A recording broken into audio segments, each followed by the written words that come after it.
YouTube Edu. Com muita honra, primeiro Encontro Nacional de YouTubers de Educação. E a aula especialíssima, a aula sobre energia livre de Gibbs.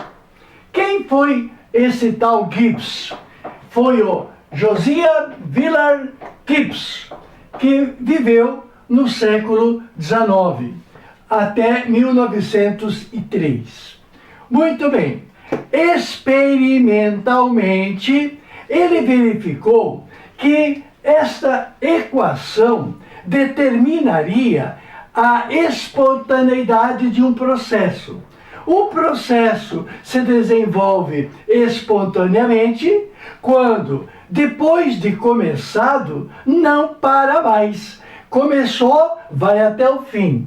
É tipo a bola que rola a montanha, vai até lá embaixo. Isso é ser espontâneo. E os processos que não são espontâneos são aqueles que, para começar, tem que dar energia. E se você parar de dar energia, para o processo. Para continuar, tem que dar mais energia. E para de dar energia, para o processo. Isso não é ser espontâneo. E o mais incrível é que a espontaneidade depende de 3 fatores, 2 dos quais são nossos velhos conhecidos. A tal da entalpia, a tal da entropia, que temos visto na aula passada. E sabemos que entalpia representa-se por H, em homenagem ao Hess. Então, entalpia, que é a energia interna do sistema, apresenta uma variação durante o desenrolar do processo. Esta variação pode ser negativa, uma variação de entalpia negativa, porque o processo liberou energia. O processo começou num ponto e terminou num ponto bem mais abaixo. Se a entalpia diminuiu durante o processo, a entalpia terá uma variação negativa, porque tu terás que pegar a entalpia do fim, que é pequena, menos a entalpia do início, que é grande. Este processo, que termina com menos energia do que começou, é um processo exo. Então, a entalpia sozinha, ela tem autoridade para dizer que o processo liberou energia. Ou, caso contrário, se durante o processo houver uma adição de energia no sistema, o sistema no final vai ter uma entalpia maior. A energia do sistema será maior porque durante o processo absorveu. Ora, como a variação é calculada do fim, que é alto, menos o início, que é baixo, essa variação será positiva.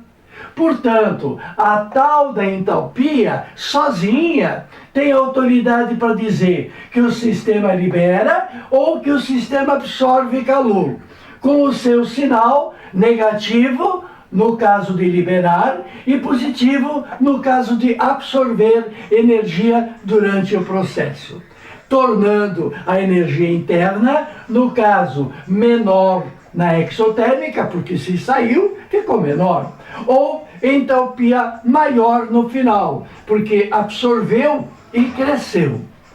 O outro fator, vimos na aula passada, é a entropia. O sistema organizacional, em termos de energia, de calor, e em termos de ocupação do espaço, que é o segundo princípio, a equiparação de energia, equiparação de espaço.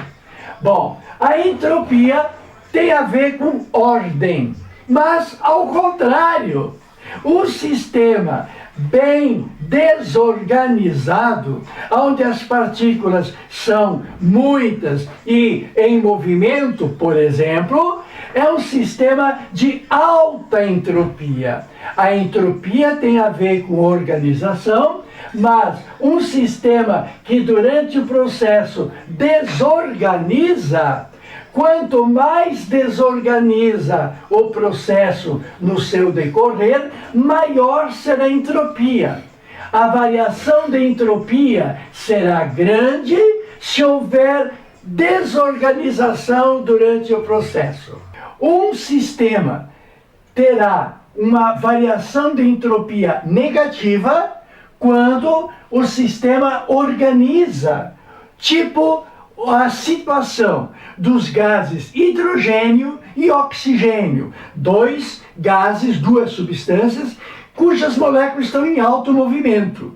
Na formação de água, que é uma substância só e organizada, muitas vezes com fortes ligações de hidrogênio, se dois gases estiverem separados em ambientes distintos, separadas por uma torneira, com pressões diferentes, ao abrir a torneira, haverá naturalmente a mistura do gás A para o gás B, do gás B para o gás A, e a pressão que era maior no sistema A fica equiparada a um termo entre a pressão de A e a pressão de B.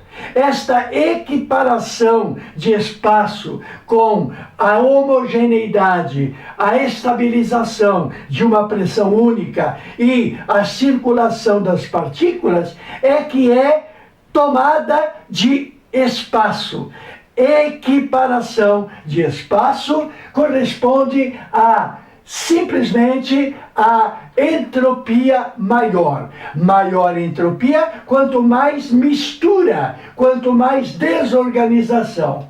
Conclusão: se a entalpia isoladamente determina que o sistema está liberando ou absorvendo calor, se a entropia de forma isolada determina se o sistema é organizador ou desorganizador, o terceiro fator é a temperatura. A temperatura em Kelvin vai multiplicar o valor entropia, dando então esse termo que se chama de energia de organização, medindo a temperatura e energia com a organização.